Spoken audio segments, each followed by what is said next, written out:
So, The Wretched is a horror story about a witch that has resided in this small town. Um, Now, what I liked so much about this concept of a witch is she has kind of like some of the suspected powers that you would suspect for this type of movie monster. She has the power to possess people. She gets inside their heads. She likes children, so she likes to creep on them and consume them. So yeah, I kind of expected that, but what's more interesting, I think, and this might be a little bit of a mild spoiler, is that this witch, aside from kind of remaining mostly in the shadows, like we don't see much. Like I love the way that they shoot this witch. Like she's very much in the shadows. You mostly see her eyes and like her long fingernails, and she mostly relies inside organic beings. So you get a little bit of cool gore here and there. But I love her ability to make people forget. Like she doesn't just kill people. She basically wipes them from existence, so you never even knew they were there. So pretty good cover for this witch to just kill for centuries and just kind of just lay low because nobody knows anyone's missing because everyone who's murdered is forgotten about. And I love how they kind of don't make that very clear from the first scene. Like the first scene is kind of like setting it up, letting you know this is a dangerous place, and that if you disappear, you're just gone, and like nobody will remember you after that point. Um, so we skip ahead to like the present day, and we follow two families in a small beachside town. One of them is a family currently going through a divorce. There's a father, Liam, who has a son, Ben, coming to stay with him. Ben here is played by John Paul Howard. And he's kind of a likable character in the sense that he just wants to do the right thing and he wants the best for everyone, but he's also, recovering, from addiction. So he kind of has this vulnerability to him where he wants to start over, but isn't sure if he can. At that, he's just a teenager, but he kind of feels like there's not a lot of doors open to him. So I kind of like his struggle there. Yet that's one of like the most important things about horror films is that with the victims you got to care about them to make sure that they make it out alive. So that's the first family. The second family is a family who has also come to the seaside town who is renting the house next door. It's a family of four: mom, dad, little boy, and a baby. And they immediately get targeted by the witch because apparently the witch resides out in the woods and you can just like take the witch home with you. So it comes in the form of a deer carcass, so we get some really cool effects of like the witch emerging from the deer and all the guts and blood spilling out. Not a lot of gore, but some cool gore here and there. And the witch basically proceeds to mow down this family, and Ben kind of plays the kind of like the rear window type hero here, just kind of like a just watching from his window, just like, man, there's something not right about that family. I don't know what it is, but sure enough, then the kids start going missing. But Ben somehow remembers the kids, but nobody else does.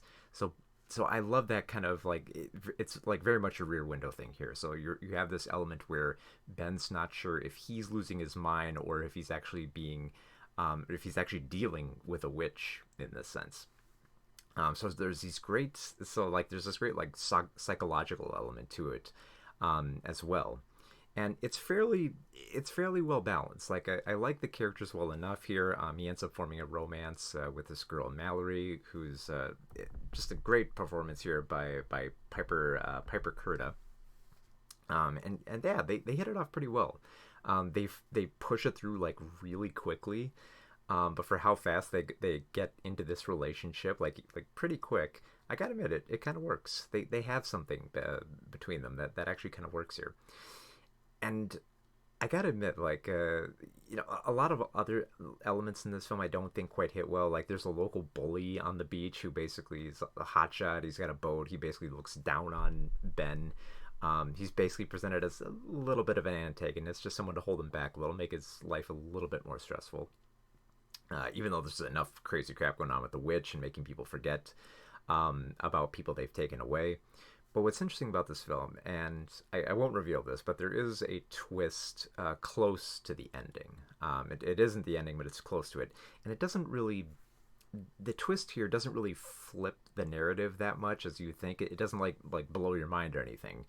But it kind of comes just at the right point. Like there's a moment in this film where it's kind of like, I like this idea of this witch being a force of nature and she makes people forget, but I feel like there's a little bit more we could do with it outside of just like the well shot and the well lit scares within this film. I feel like there's a little bit more we could do, and then just like that, they actually use it pretty cleverly. And it kind of it doesn't quite turn the narrative on its head. It's just like, oh, that's actually a pretty clever use of this witch's powers and her ability to deceive Ben and his family. So I really like the dynamic that they play with it. How they play with that dynamic in this film. There's not like a lot of it's more.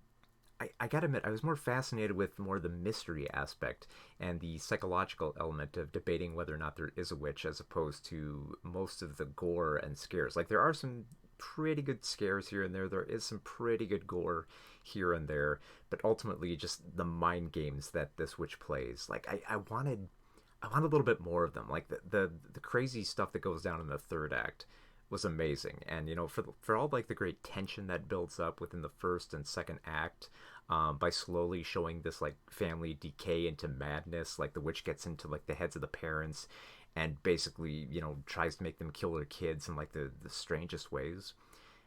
I love that element of just making everyone, just wiping everyone from existence and making you forget about them. That I wish that it played with that a little bit more. They play with it. I think they play with it just enough where I kind of dug the direction that they took this film. So like a fair amount of bits here were fairly predictable, but it's pretty well shot. I like the chemistry between the characters. For as bold and I think a little bit simplistic as they are, I think they work within their boundaries.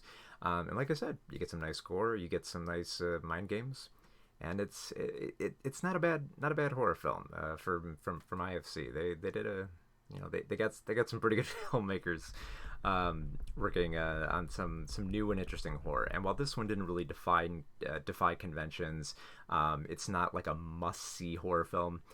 It's not a bad one to take a look at. It's a fairly enjoyable horror film with a few interesting twists and some nice little bits of gore and darkness surrounding it. So, for The Wretched, 3 out of 5 stars.